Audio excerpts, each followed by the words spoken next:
Hello বন্ধুগণ, আসসালামু আলাইকুম। স্বাগতম আপনাকে গ্রাফিক্স বাংলা চ্যানেলের আরও একটি নতুন ভিডিওতে।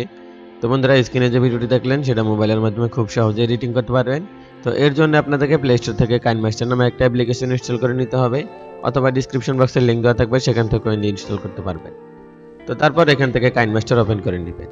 তো KineMaster ওপেন করার পর এখান থেকে 16:9 যে ফ্রেমটা আছে এটা সিলেক্ট করে এখানে ক্রিয়েটে ক্লিক করবেন। তো তারপর বাই ডিফল্ট ভাবে আপনার গ্যালারি ওপেন হয়ে যাবে। এখান থেকে জাস্ট আপনার একটা কালার সিলেক্ট করে নেবেন। তো এখান থেকে আমি হোয়াইট কালার সিলেক্ট করে দিচ্ছি। তো তারপরে এই হোয়াইট কালারটাকে আপনারা 15 সেকেন্ড পর্যন্ত বড় করে নেবেন, অথবা রিল্যাক্সের সমান পর্যন্ত নিতে পারেন। আমি আপনাদের দেখানোর জন্য 15 সেকেন্ড করে নিলাম।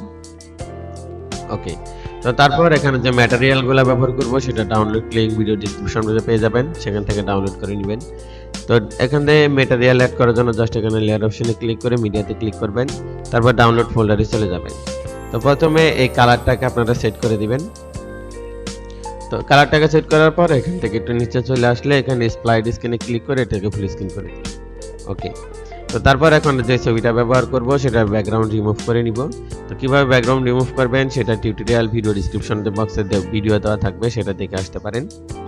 তো আমি আগে থেকে একটা পিকচারের ব্যাকগ্রাউন্ড রিমুভ করে রেখেছিলাম, তো সেই ছবিটা এখানে আগে সেট করে দিব। তো ছবি সেট করার জন্য এখানে লেয়ার অপশনে ক্লিক করে মিডিয়াতে চলে যাব। তো তারপর এই ছবিটাকে আমি সেট করে দিব। তো ওকে। তারপর আমরা এই ছবিটাকে এই কর্নারে নিয়ে এসে একটু অ্যাডজাস্ট করে নেব। ওকে। তো তারপর এই ছবিটাকে আপনারা একটু বড় করে নেবেন। ওকে। তো তারপর ফার্স্ট পজিশনে চলে আসবেন। তো তারপর এখান থেকে যে আমরা বর্ডারটা ডাউনলোড করেছিলাম সেটাই সিলেক্ট করে দিব। তো সেটা সিলেক্ট করার জন্য এখানে লেয়ার অপশনে ক্লিক করব, দেন মিডিয়াতে ক্লিক করব। তো মিডিয়াতে ক্লিক করার পর আমরা এটাকে সিলেক্ট করে দিব। তো এটা সিলেক্ট করার পর জাস্ট এখান থেকে স্প্লাইটে ক্লিক করে এখান থেকে ফুল স্ক্রিন করে দিব। ওকে। তো তারপর আমরা ছবিটাকে ভালো মতো অ্যাডজাস্ট করে নিব। তারপরে বর্ডারটাকে আপনারা টেনে উপরে ছবির সমান করে দিবেন। ওকে। তো তারপর আবারও ফার্স্ট পজিশনে চলে আসবেন।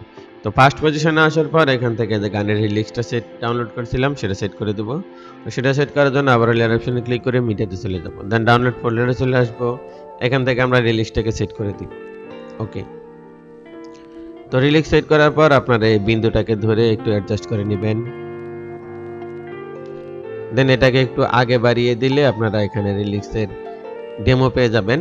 তো তারপরে এখন আপনারা অ্যাড করতে পারেন। ওকে। তো অ্যাড করা হয়ে গেলে একটু নিচে চলে আসলে এখানে ব্লেন্ডিং পেয়ে যাবেন। তো ব্লেন্ডিং এ ক্লিক করে এখানে মাল্টিপ্লাইতে ক্লিক করে দিবেন। ওকে। তো তারপর আবার ব্যাগে চলে আসবেন। তো ব্যাগে চলে আসার পর আমরা যে ইফেক্টগুলো ডাউনলোড করলাম সেগুলো অ্যাড করে নিব। তো প্রথমে এই ইফেক্ট অ্যাড করার জন্য এখানে লেয়ার অপশনে ক্লিক করে মিডিয়াতে ক্লিক করব। তো তারপর ডাউনলোড ফোল্ডারে চলে যাব, এখান থেকে ব্ল্যাক স্ক্রিন যে ইফেক্ট আছে সেটা সিলেক্ট করে দিব। তো ব্ল্যাক স্ক্রিন সিলেক্ট করার পর আমরা চলে যাব স্প্লাইট স্ক্রিনে, এখান থেকে ফুল স্ক্রিন করে নিব। তো তারপর ব্যাগে চলে আসব, তারপর আবার ব্লেন্ডিং এ চলে যাব। তো ব্লেন্ডিং এ আসার পর এখান থেকে স্ক্রিনে ক্লিক করে দেব। ওকে। তো তারপর আবারও ফার্স্ট পজিশনে চলে আসব। তো এরপর আমরা গ্রিন স্ক্রিন যে ইফেক্টটা ডাউনলোড করেছিলাম সেটা সিলেক্ট করে দেব। তো গ্রিন স্ক্রিন সিলেক্ট করার জন্য আবারও লেয়ার অপশনে ক্লিক করে মিডিয়াতে চলে যাব, দেন ডাউনলোড ফোল্ডারে চলে আসব। এখন আমরা এই গ্রিন স্ক্রিনটাকে সিলেক্ট করে দেব। তো গ্রিন স্ক্রিন সিলেক্ট করার পর আবারও স্প্লাইট স্ক্রিনে চলে যাব, এখান থেকে ফুল স্ক্রিন করে দিব। ওকে। তো তারপর আমরা একটু নিচে চলে আসলে এখানে ক্রোমা কি নামে একটা অপশন পেয়ে যাব, দেন এটাকে এনাবল করে দিব। ওকে। তো এখন যদি আপনারা ভিডিওটি প্লে করেন তাহলে আপনাদের সামনে এরকম একটা ইন্টারফেস আসবে।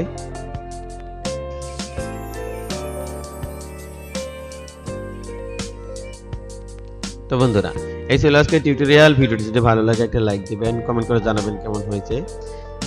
তো এরকম ভিডিও পেতে গ্রাফিক্স বাংলা চ্যানেলের সাথেই থাকবেন। ধন্যবাদ। তো ভিডিওটি এক্সপোর্ট করার জন্য জাস্ট এখানে এক্সপোর্টে ক্লিক করবেন, দেন এখান থেকে রেজোলিউশন সিলেক্ট করে এখান থেকে জাস্ট সেভ আসে ক্লিক করবেন।